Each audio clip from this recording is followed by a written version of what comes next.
Hello students, welcome to Vivekananda Science Academy, Yes Chemistry YouTube channel. First of all, I salute all doctor, nurses, police, soldiers and all health members which are fighting against COVID-19, not for themselves but for us. As we know, prevention is better than cure, and if it is true, I will say stay home, stay safe. I can't wait to learn all about you, but first I tell you little more about me. I am Sarjirao Khosre. I have done my MSc from Naoroji Wade College, Pune University in 2010. In the same year, I have cleared National Eligibility Test, shortly called as NET. In next year, 2011, once again I cleared NET with All India rank 76. I also have more than 9 years of teaching experience at postgraduate, undergraduate and 11th and 12th standard as a chemistry teacher. I am starting with a new topic, solid state, which is one of the state of matter. Right? In 11th standard, we have already complete two states of matter, that is liquid and gaseous state. So now in today's lecture we try to cover the introductory part. We can say what is meant by matter, what is meant by state, then what are the states of the matter, right? One of the question, why do some substance exist as a solid, characteristic of solid state, and last what is the definition of solid. This is the introductory part we try to cover. Okay, now तुम्ही म्हणाल sir थांबा, आपण या states of मॅटरचा study कशासाठी करायचा. 11वी मध्ये आपण liquid आणि गॅसचा स्टडी केला आणि आता आपल्याला 12वी मध्ये सॉलिड स्टेटचा स्टडी करायचा आहे. तर ह्या स्टेटचा स्टडी कशासाठी करायचा आपण.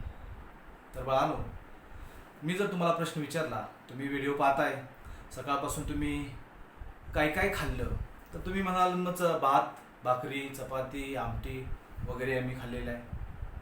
तर आपल्याला जर आज सॉलिड स्टेट हा जर टॉपिक आपल्याला बघायचा असेल आणि त्या अँगलनं जर तुम्हाला मी प्रश्न विचारला असेल, तर सकाळपासून तुम्ही काय काय खाल्लं, तर तुमचं उत्तर असायला हवं आहे की सकाळपासून आम्ही सॉलिड खाल्लं. काय खाल्लं? सॉलिड खाल्लं. तर मी तुम्हाला दुसरा प्रश्न विचारला, सकाळपासून तुम्ही काय पिलात? दारू? तर तुम्ही बाळांनो पाणी पिलात, म्हणजे तुम्ही लिक्विड पिलात. आणि सकाळपासून किंबहुना जन्म झाल्यापासून तुम्ही काय घेताय? तर बाळांनो, जन्म झाल्यापासून तुम्ही ऑक्सिजन घेताय. मग याचा अर्थ काय? आपण काय खातो? सॉलिड. काय पितो? लिक्विड. आणि काय घेतो? तर गॅस घेतो. याचा अर्थ पदार्थाच्या तिन्ही अवस्था आपल्याला जीवनामध्ये फार उपयोगी पडतात. And that is why all the three states, study of states of matter, which is included in 11th and 12th standard. Okay, so starting with the introductory part, the first term, what is meant by matter, padarth. Okay, the first term is matter. आता matter याची definition जर आपल्या लक्षात घ्यायची असेल, तर आपल्याला काय करावं लागेल? या एम ला काय करावं लागेल? अंडरलाईन करावं लागेल. एम म्हणजे काय कन्सिडर करावं लागेल? अर्थ तसा होत नाही, आपण कन्सिडर करतोय. M stands for mass, right. आता बाबा मी तुम्हाला एक प्रश्न विचारला. काय प्रश्न विचारला? 3 states of matter, solid, liquid, gas, यापैकी कोणत्या स्टेट्सला वस्तुमान नाहीये? तर बऱ्यापैकी मुलं म्हणतील, लगेच हात वरती करतील, हो हो हो, गॅसला वस्तुमान नाहीये. आता गॅसला वस्तुमान आहे किंवा नाही हे समजायचं असेल, तर मला काय करावं लागेल? मला थोडीशी आईला मदत करावी लागेल.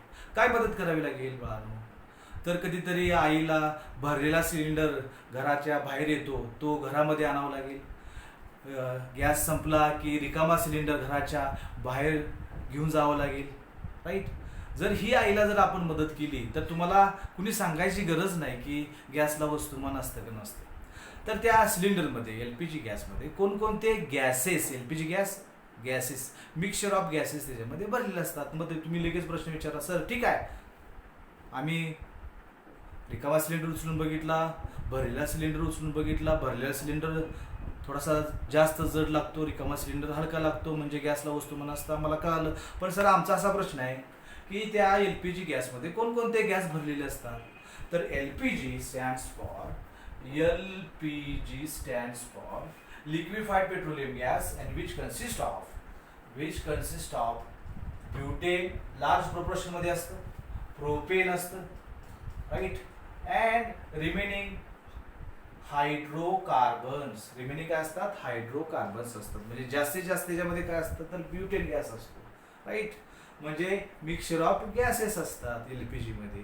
तर मग ऑब्विसली हे जर तुम्ही आईला मदत केली तर तुम्हाला डेफिनेटली समजणार आहे. तुम्हाला काय सांगायची कुणी गरज नाही की gas also has definite mass. Okay. तो सॉलिड, लिक्विड आणि गॅस या तिन्ही अवस्थांना वस्तुमान असतं हे माहीत झालं. आता ह्या तिघांना ठेवण्यासाठी काय लागते? या तिघांना ठेवण्यासाठी जागा लागते. काय लागते? जागा लागते.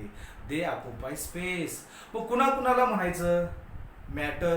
मॅटर हे काहीही असू शकतं, एनिथिंग, की ज्याला काय आहे? वस्तुमान आहे, विच हॅज डेफिनाइट मास, आणि त्याला ठेवण्यासाठी काय लागते? जागा लागते, which occupy space. So matter is anything, solid, liquid और gas which has definite mass and occupy space. मग बघा डेफिनेशन आपल्याला करता येईल का? मॅटरची करता येईल.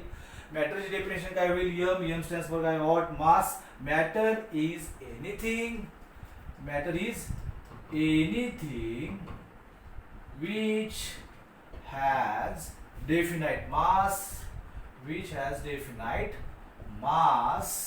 and occupy space is called as what? Is called as matter. Now the next word, what is meant by state? Avastha. What is meant by state? Avastha, right? Second, state. Okay, what is meant by state? तर बघा state ही काय असते? अवस्था असते की त्या स्टेटमध्ये, अवस्थेमध्ये पदार्थ आपलं अस्तित्व दाखवतो. So it is one of the state. मग त्याला दुसरा स्टेटला दुसरा शब्द फॉर्म म्हणू शकतो आपण, फेज म्हणू शकतो, form. So it is one of the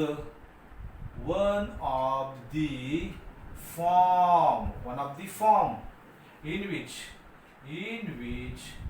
matter can exist. So it is one of the form in which matter can exist. Is nothing but state. आता बघा तुम्हाला साधा सोपा प्रश्न मी परत एकदा विचारला की what are the states of the matter. तुम्ही म्हणणार सर ऑलरेडी तुम्ही बोर्डवरती लिहिलेलं आहे, सॉलिड, लिक्विड अँड गॅस. हो बघा, these are the three common states of the matter. Basically there are 5 states of matter. Number 1 solid, number 2 liquid, third one is gas, and the what? Third point, states of matter. Number 1 solid, second liquid, third one gas. We already know that. But fourth one is plasma, and fifth one is Bose. काही लोक म्हणतील sir Bose नाव ऐकल्यासारखं वाटतंय, Indian scientist आहे. हो, Bose Einstein, EIN मध्ये काय लिहायचं? ST, नंतर काय लिहायचं? EIN. Condensate, Bose Einstein condensate. Now what is mean bye plasma? मग सर आम्हाला प्लाझ्मा आणि याच्या बाबतीत आम्हाला काही माहिती नाही. प्लाझ्मा म्हणजे नेमकं काय? तर प्लाझ्मा ही अशी अवस्था असते की त्याच्यामध्ये चार्जड पार्टिकल असतात, प्लस मायनस. कसले पार्टिकल असतात? Charged. So it consist of one of the phase form which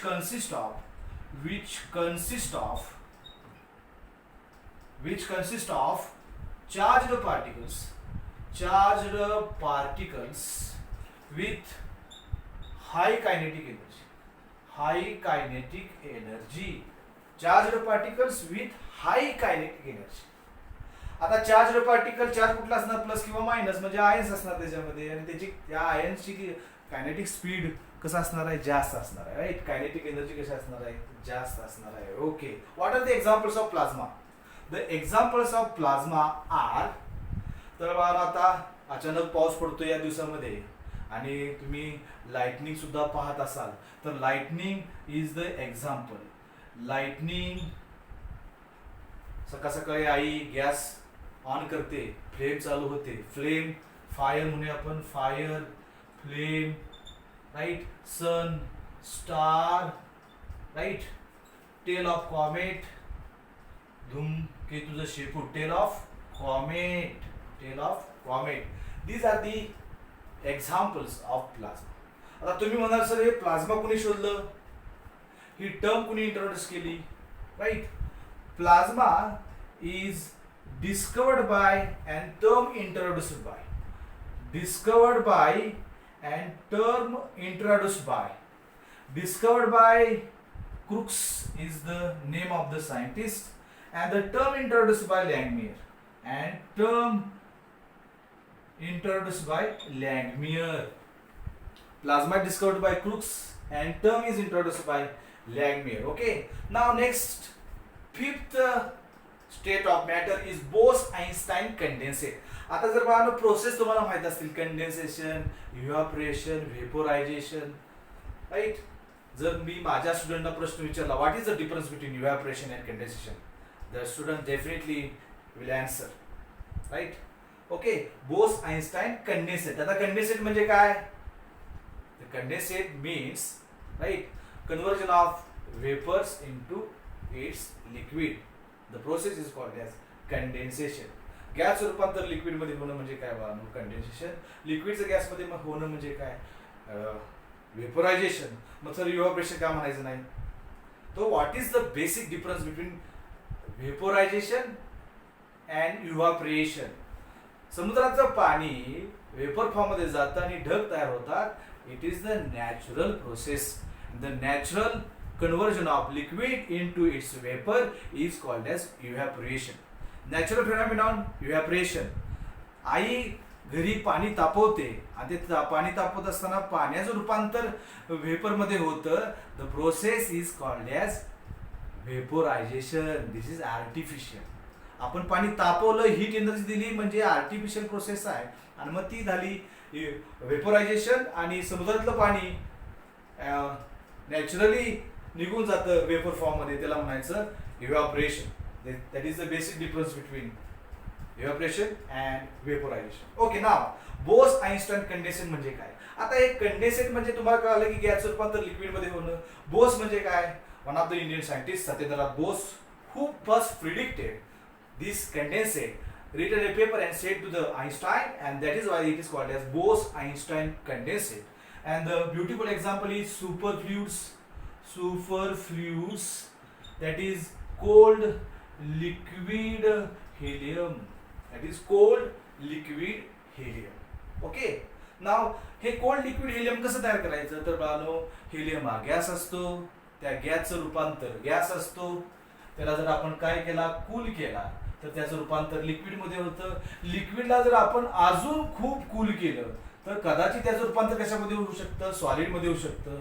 सॉलिडला जर आपण परत हीट केलं तर त्याचं रूपांतर कशामध्ये, लिक्विड मध्ये होतं. लिक्विडला परत आपण हीट केलं तर त्याचं रूपांतर कशामध्ये होतं, गॅस मध्ये होतं. मग याचा अर्थ तुम्हाला काय कळला, all the three states of matter, solid, liquid and gas are interconvertible by changing cool and heat, by changing temperature and by changing pressure. म्हणजे ह्या सॉलिड, लिक्विड आणि गॅस ह्या सर्व थ्री स्टेट्स इंटरकन्व्हर्टिबल आहेत by changing temperature and pressure. दगड हा solid आहे, त्या दगडाचं लिक्विड सुद्धा बनवता येतं. आणि पृथ्वीच्या मध्यभागी काय आहे, तेच आहे lava and magma. Okay, we already know that. ठीक आहे. तर all the states of matter are interconvertible. There are 5 states, out of which 3 states are common. ज्या रूम मध्ये तुम्ही बसलाय त्या रूम मध्ये बाळांनो तुम्हाला काय दिसते, सॉलिड दिसते, लिक्विड दिसते का गॅस दिसते. तर नो डाऊट तुम्ही काय म्हणाल, सर आम्हाला सर्व बाजूने सॉलिडच दिसते. याचा अर्थ काय, याचा अर्थ solid state is most common among all the 3 common states. The most common state is solid state. And now we concentrate on solid state.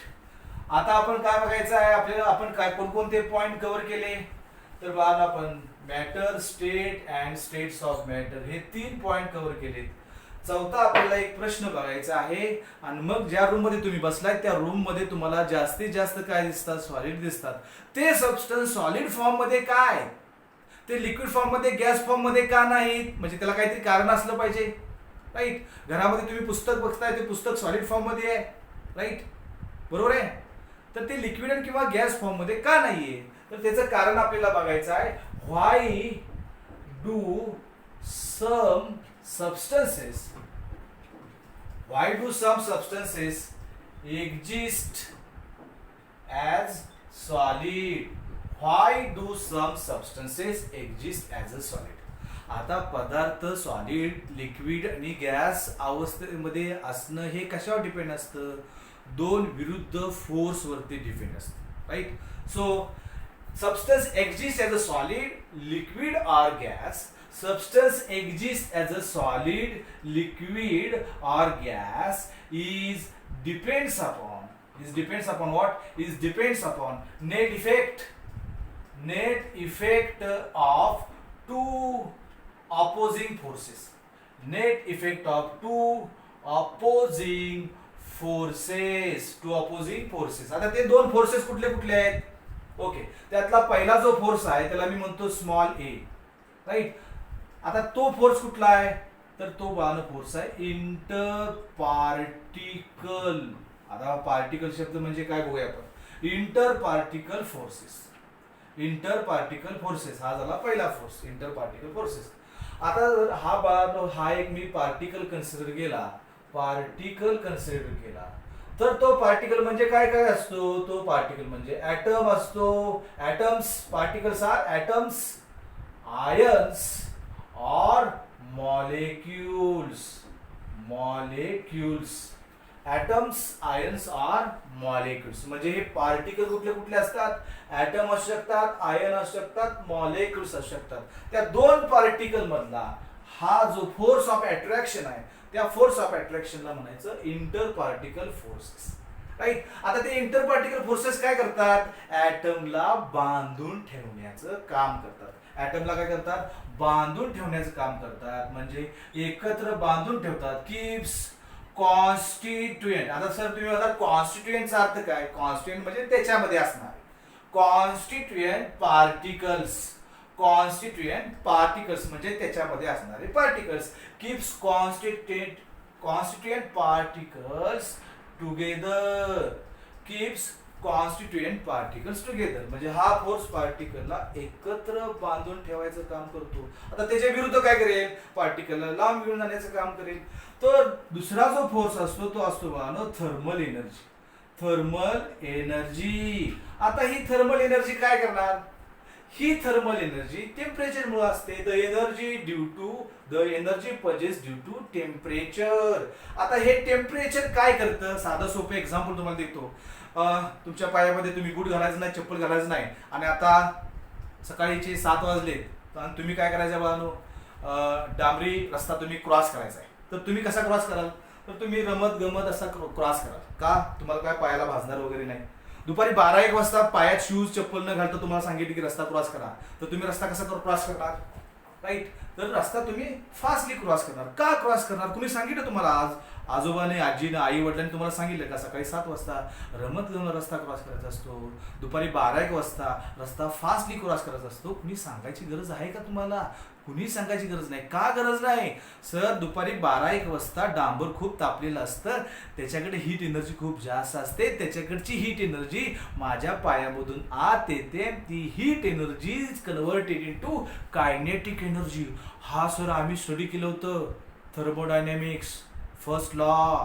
एनर्जीचं दुसऱ्या एनर्जीमध्ये रूपांतर होतं. एनर्जी तयार करता येत नाही, नष्ट करता येत नाही. थर्मोडायनॅमिक्स मध्ये ते आपण बघू. Heat energy is converted into kinetic energy. आणि मग थर्मल एनर्जी मध्ये पार्टिकल जवळ येतील का लांब जातील, पळतील. स्पीड त्यांचं काय होईल, वाढेल. आणि त्यामुळे कीप्स कॉन्स्टिट्युएंट पार्टिकल्स अवे. आणि अवे गेल्यामुळं त्यांचं स्पीड काय होईल, वाढेल.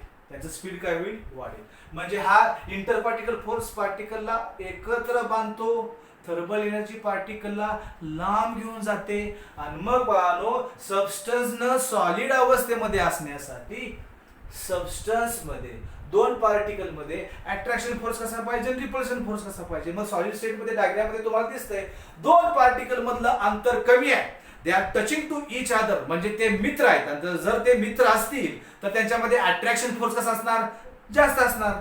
गॅस मध्ये बघा बरं, गॅस मध्ये तुम्हाला एरो दाखवले, याचा अर्थ त्यांची मोशन आहे, ते स्पीड मध्ये आहे, they move from one place to the other place. याच्यामध्ये पार्टिकल मध्ये अंतर फार जास्त आहे, म्हणजे ते दुश्मन आहेत, म्हणजे त्यांच्यामध्ये काय असणार, रिपल्शन. तर रिपल्शन म्हणजे असं गोज अवे, आणि ते कशामुळे असणार आहे, ड्यू टू थर्मल एनर्जी. आणि मग मला सांगा, जो सबस्टन्स सॉलिड अवस्थेमध्ये आहे त्याच्यामध्ये काय जास्त काय कमी पाहिजे, simple.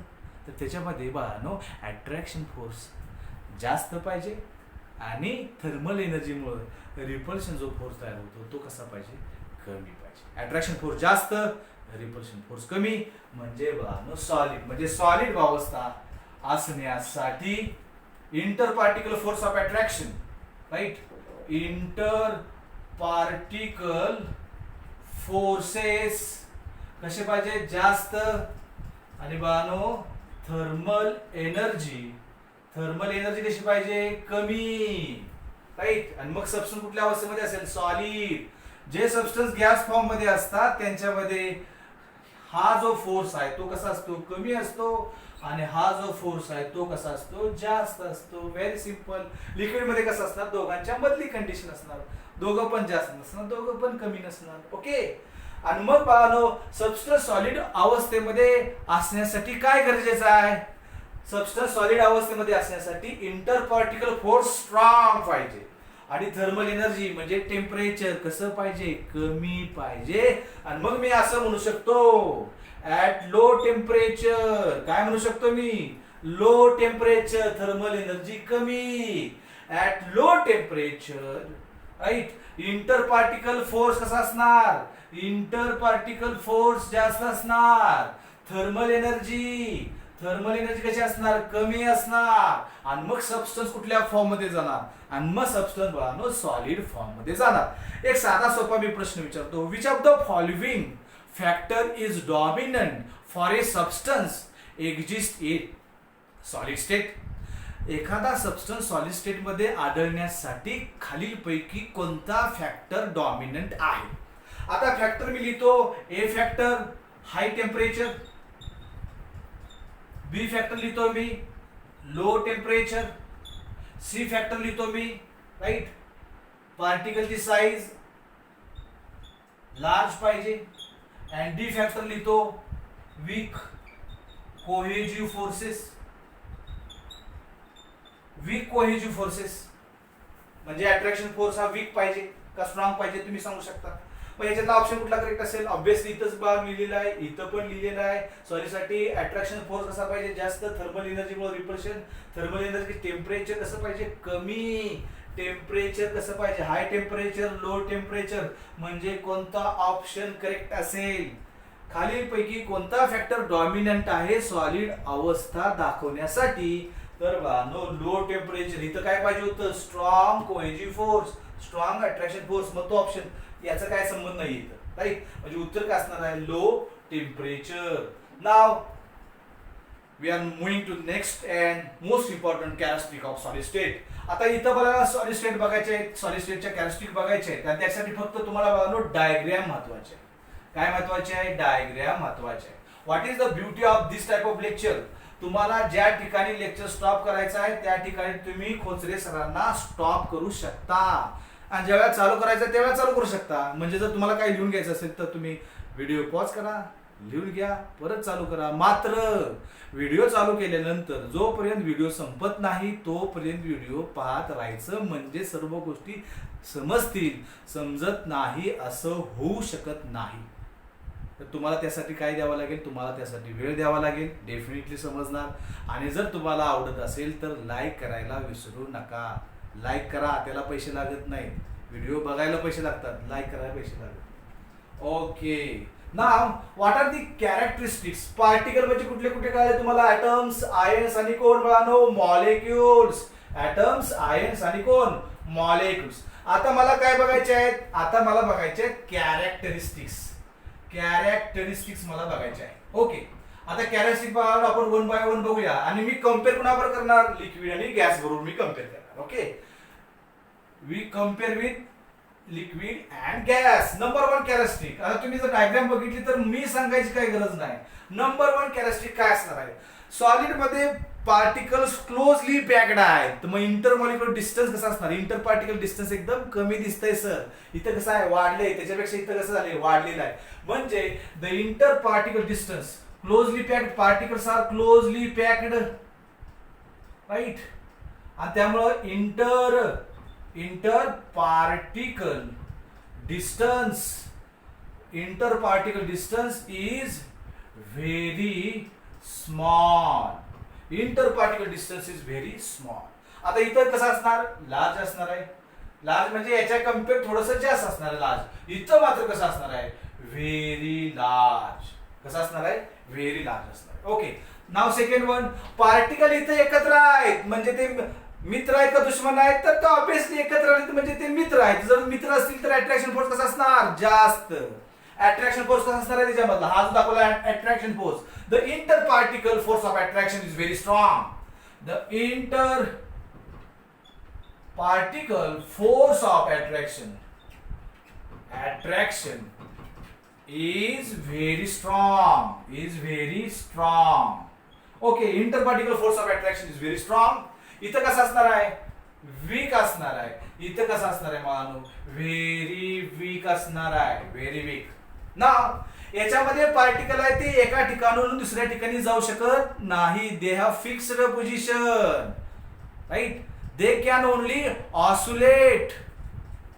They can only oscillate from their mean position. They can only oscillate from their mean position. इथले बीकर मध्ये पाणी घेतलं, शांत दिसतंय पाणी, पण डोळ्याने ते दिसत नाही आपल्याला. एका ठिकाणचा वॉटर मॉलिक्यूल बीकर मध्ये दुसऱ्या ठिकाणी जाऊ शकतो. They move from one place to the other place. Beaker empty घेतला, मग त्याच्यामध्ये काय? गॅस. आतमधले गॅस मॉलिक्यूल वरती जाऊ शकतात, वरचे गॅस मॉलिक्यूल्स बीकर मध्ये जाऊ शकतात. याचा अर्थ इथले आणि इथले आपली जागा बदलू शकतात. सॉलिड मधले पार्टिकल आपली जागा बदलू शकत नाहीत. Third characteristics, right. the particles have fixed position. Particles have fixed position. Particles have fixed position, but they can oscillate from their mean position. पण ते काय करू शकतात? Oscillate from their mean position. They can oscillate from their mean position. Now हे यांना fixed position असते का? Do not have fixed position. Do not have fixed position म्हणजे त्यांना फिक्स्ड पोझिशन नसते. They can move from one place to the other place. म्हणजे मग त्याला काय म्हणायचं? फ्लुइडिटी. काय म्हणायचं? फ्लुइडिटी म्हणायचं.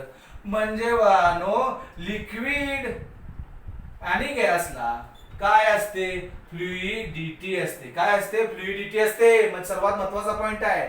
मग सॉलिडला काय असते? चौथ्या पॉइंट मध्ये लिहू. They possess rigidity. रिजिडिटी म्हणजे काय? एका ठिकाणचा पार्टिकल दुसऱ्या ठिकाणी जाऊ शकत नाही, आपली जागा बदलू शकत नाही. They possess rigidity.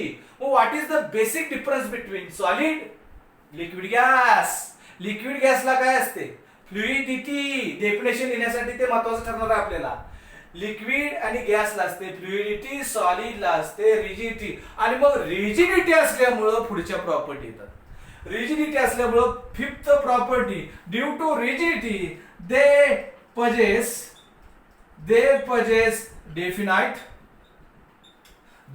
Definite mass. बाळांनो, मास हे सर्वांना डेफिनाइटच असतं, नो डाऊट. आपण मॅटरच्या डेफिनेशन मध्ये बघितलं होतं. They possess definite mass, shape, right, and volume and we can say density.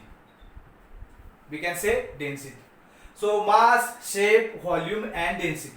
आता या लिक्विड मध्ये यापैकी काय काय डेफिनेट असतं काय डेफिनेट नसतं. तर बघा मास सर्वांचं डेफिनेट असतं, मास काय मी लिहिणार नाही. शेप लिक्विड ग्लास मध्ये ओतलं ग्लासचा शेप, तांब्यामध्ये ओतलं तांब्याचा शेप होतो. याचा अर्थ आहे do not have specific shape. Shape काय स्पेसिफिक त्याला नसतो, डेफिनाइट नसतो. But they have definite volume. 1 litre दूध आणलं आणि त्याचं येता येता अर्धा लिटर दूध झालं असं काय होत नाही कधी. Now it do not have definite shape gas and it do not have definite volume also. कसं काय हो सर? ज्या रूम मध्ये तुम्ही बसलाय त्या रूमचं व्हॉल्यूम किती आहे? समजा 40,000 लिटर व्हॉल्यूम आहे त्या रूमचं, आणि त्या रूम मधला सर्व गॅस मी बाहेर काढला, काय तर होईल? व्हॅक्यूम. आणि आता मी त्याला एक होल पाडलं त्या रूमला, आणि त्या रूम मध्ये मी 1 लिटर गॅस सोडला. आतमध्ये गॅस नाही, 40,000 व्हॅक्यूम आहे, आणि 1 लिटर गॅस मी आतमध्ये सोडला. तर बानो तो गॅस किती लिटर त्या 40,000 लिटर पैकी व्हॉल्यूम ऑक्युपाय करेल? काही विद्यार्थी म्हणतील सर 1 लिटर आज सोडला 1 लिटरच ऑक्युपाय करेल. नाही बान, तर गॅस ला जेवढं व्हॉल्यूम अवेलेबल असतं तेवढं सर्व व्हॉल्यूम ऑक्युपाय करतात.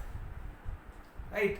1 लिटर पाणी आपण ओतलं 40,000 त्या व्हॅक्यूम मध्ये, तर 1 लिटर राईट 1 लिटरच व्हॉल्यूम काय करणार? ऑक्युपाय करणार. पण गॅस असं नाही बघा, 40,000 व्हॅक्यूम मध्ये 1 लिटर गॅस जरी सोडला it occupies 40,000 litre of volume. Right. So gas do not have definite volume also. Now we are moving to next and very interesting property. जर बघा तुम्ही लक्ष दिलं या डायग्राम सॉलिड लिक्विड आणि गॅस, तर तुम्हाला मी प्रश्न विचारला, थोडस कॉम्प्रेस करा बरं.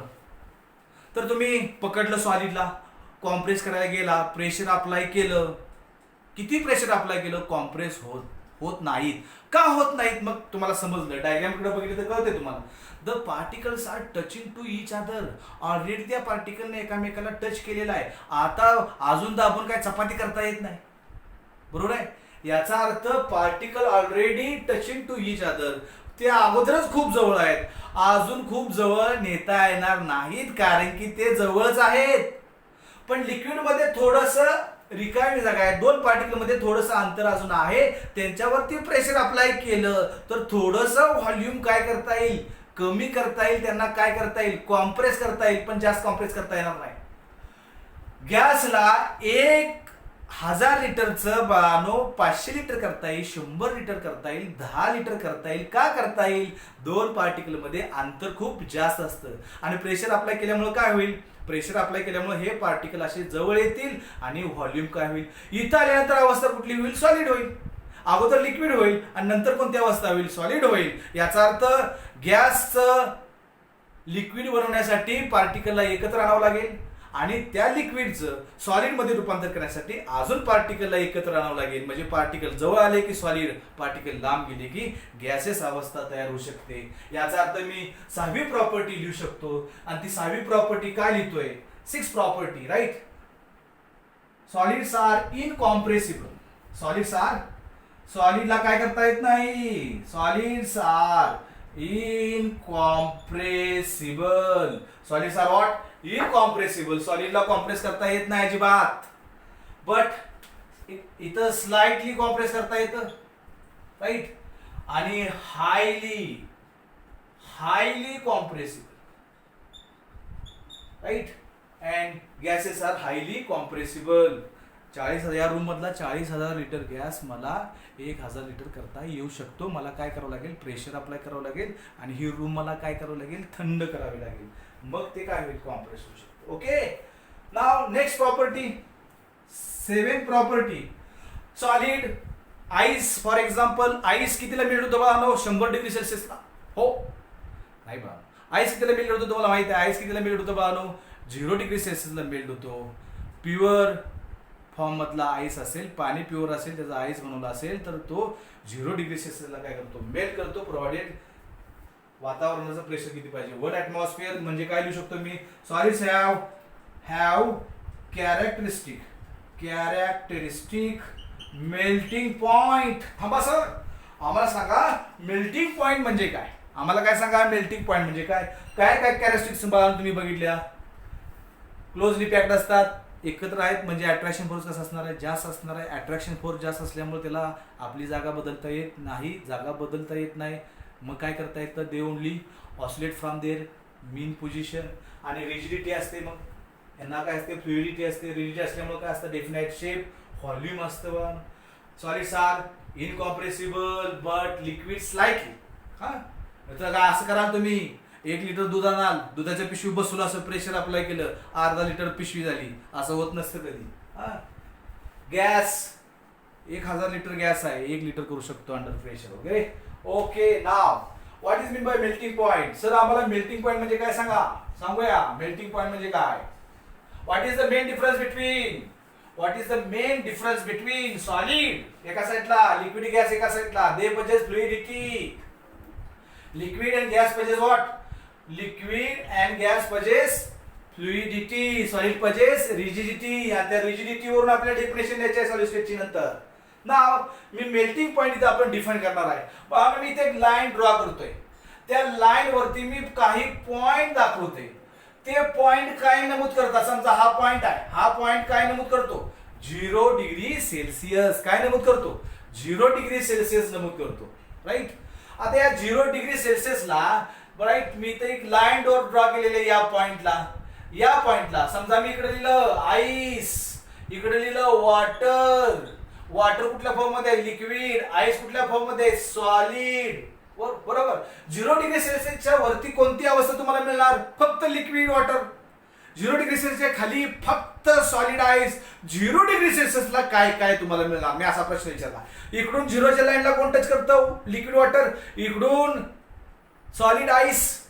याचा अर्थ 0 डिग्री सेल्सिअसला पाण्याच्या कोणकोणत्या अवस्था एकत्रितपणे प्रेझेंट आहेत, सॉलिड अँड इट्स लिक्विड. याचा अर्थ what is mean bye melting point. आता मेल्टिंग पॉइंट सर तुम्ही सांगता की डेफिनेशन शेवटच्या शब्दाला सुरुवात होते, मग पॉइंट म्हणजे हा पॉइंट. आणि हा पॉइंट काय नमूद करतो, टेम्परेचर. म्हणजे पॉइंट याचा दुसरा अर्थ काय, टेम्परेचर. डेफिनेशन काय झाली, एक असं विशिष्ट टेम्परेचर की त्या टेम्परेचरला सॉलिड आणि लिक्विड अवस्था एकत्रितपणे प्रेझेंट असतात. म्हणजे मी काय लिहू शकतो, मेल्टिंग पॉइंटची definition, it is the temperature. It is the temperature at which solid and liquid, या टेम्परेचरला इथं फक्त कोण असणार, या ठिकाणी फक्त कोण असणार, लिक्विड. या ठिकाणी कोण असणार, सॉलिड. या ठिकाणी कोण आहे, दोघं पण आहे 0 डिग्री सेल्सिअसला. The temperature at which solid and त्याचं लिक्विड आणि its liquid coexist at equilibrium. Coexist at equilibrium. It is called as melting point. Point म्हणजे काय बघा, पॉइंट म्हणजे काय, या पॉइंटला काय, temperature. Point, it is the temperature at which solid and its liquid form coexist at equilibrium is called as melting point. मग आता मी साधा सोबत तुम्हाला प्रश्न विचारला, what is the freezing point of water. Freezing point of water is also 0 degree Celsius. मग बघा melting point कुणाचा असतो, आईसचा. आईस कसा असतो, सॉलिड. सॉलिडचा काय असतो, मेल्टिंग पॉइंट. आणि बघा freezing point of water. Water कोण असतं, लिक्विड. म्हणजे सॉलिडचा काय असतो, मेल्टिंग पॉइंट. लिक्विडचा काय असतो, freezing point. Melting point of ice किती, 0 degree Celsius. Freezing point of water किती, 0 डिग्री सेल्सिअस. म्हणजे तुम्हाला एक नवीन गोष्ट काय कळाली, मेल्टिंग पॉइंट आणि फ्रीजिंग पॉइंट एका सबस्टन्सचे सेमच असतात. मग वेगळं काय असतं, process. Liquid is going to solid, freezing, and solid is going to liquid, melting, fusion. Okay, now we covered up to characteristic of solid state. आणि आपल्याला डेफिनेशन लास्ट बघायचे आता या लेक्चर मध्ये. What is mean by. आवडते का, like करा की मग. लाईक करायला काय जातंय, लाईक करा, शेअर करा, सबस्क्राईब करा. राईट. नाव लास्ट आपल्याला पॉइंट बघायचा आहे, डिफाइन सॉलिड स्टेट. आता सॉलिड स्टेटला डिफाइन जर करायचं असेल, राईट, तर मी काय सांगितलं, कोणता शब्द महत्वाचा आहे, रिजिडिटी. आणि रिजिडिटी असल्यामुळे काय असतं, शेप आणि व्हॉल्यूम. कुणाला व्हॉल्यूम नसतं, गॅसला विशिष्ट व्हॉल्यूम नसतं, लिक्विडला मात्र असतं. ओके, लिक्विडला मात्र विशिष्ट काय, लिक्विड आणि गॅसला विशिष्ट काय नसतो, शेप नसतो. आणि मग मला डेफिनेशन बघायचं. What is mean bye solid? It is one of the state of matter which possess rigidity and hence definite shape and volume. मग आपण बघा डेफिनेशन काय लिहू शकतो. What is the definition of solid state? Solid स्टेटची बघा definition काय होते बघूया आपण. रिजिडिटी शब्द फार महत्वाचा आहे. Definition of solid state. Solid state, okay. Solid state, it is one of the state किंवा form of matter which possess what? Which possess rigidity. आणि मग बाळांनो फिक्स झालं. रिजिडिटी असल्यामुळे काय असतात, शेप आणि volume. which possess rigidity and hence definite काय असणार आहे? definite shape and volume. Definite shape and volume. बोला बरं सर्वांनी definition. What is mean bye solid state? Define solid state. It is one of the state of matter which possess, सर्वात महत्वाचा शब्द rigidity. मग या दोघांना काय असते? Fluidity. They can move from particles of liquid and gas. They can move from one place to the other place. But in solid, particle does not move. They possess rigidity, and hence they have definite shape and volume. जर तुम्हाला समजत असेल, आवडत असेल तर like करायला विसरू नका. लाईकचं बटन दाबा बाळांनो. Okay. Now in this lecture we covered matter. What is mean by state? State of matter. Why do some substance exist as a solid? Characteristic of solid state. And last one, definition of solid state. We covered it. Melting point and freezing point. Melting point and freezing points are one and the same. Okay. Thank you.